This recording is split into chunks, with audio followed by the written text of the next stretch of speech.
4 جولائی 1187 وہ تاریخی دن تھا جب معرکہ حطین میں مسلمانوں نے سلطان صلاح الدین ایوبی کی قیادت میں صلیبی لشکر کو شکست دے کر بیت المقدس کی فتح کے لیے راہ ہموار کی۔ اس معرکے میں فتح کی اصل وجہ میدان جنگ میں تلواروں کی ٹکرانے سے زیادہ سلطان صلاح الدین ایوبی کی بہترین جنگی حکمت عملی تھی۔ انہوں نے صلیبی لشکر کو ایک ایسے تکا دینے والے راستے کی طرف دھکیلا جس پر جولائی کی گرمی میں صلیبیوں کے لیے گزرنا ممکن نہیں تھا، اور پھر کچھ ایسے اعمال کیے جس سے صلیبیوں کی جنگ لڑنے کی ہمت باقی نہ رہی۔ سلطان صلاح الدین ایوبی نے پانی کے بڑے ذخائر سے صلیبیوں کو محروم رکھا، جبکہ ان کے اپنے لشکر میں اس کی فراوانی تھی۔ مورخین لکھتے ہیں کہ جب صلیبی لشکر گرمی میں پیاس کی شدت سے نڈال ہو کر چلنے سے بھی قاصر تھی، تو اس وقت سلطان کے لشکر میں پانی اس حد تک موجود تھا کہ نہ صرف پی رہے تھے بلکہ اس کو سروں پر اچھال رہے تھے۔ حالات کو صلیبیوں کے لیے مزید خراب کرنے کے لیے سلطان صلاح الدین ایوبی نے خوش گھاس اور جھاڑیوں میں آگ لگا دی تھی، جس کا دھواں صلیبیوں کے لیے عذاب سے کم نہ تھا۔ جولائی کی گرمی، صلیبیوں کی آہنی لباس، پتریلا راستہ، پیاس کی شدت اور پھر آگ سے اٹھنے والا دھواں، یہ وہ چیز تھی جس نے تلواریں ٹکرانے سے قبل ہی صلیبی فوج کو یہ احساس دلایا تھا کہ ان کو شکست تو جنگ سے قبل ہی مل چکی ہے، اور یہ سب سلطان صلاح الدین ایوبی نے اپنے نام کے لیے نہیں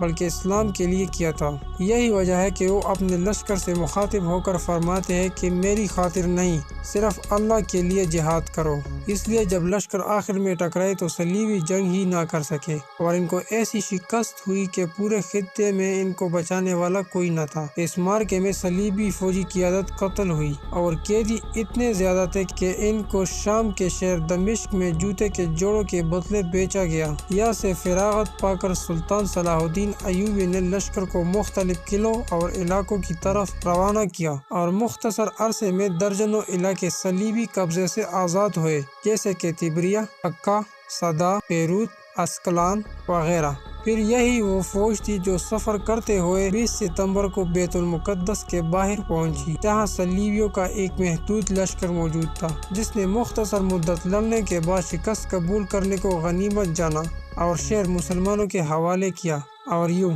مسجد الاقصی میں کئی سالوں بعد پھر نعرہ تکبیر بلند ہوئی اور مسلمان سجدہ ریز ہوئے۔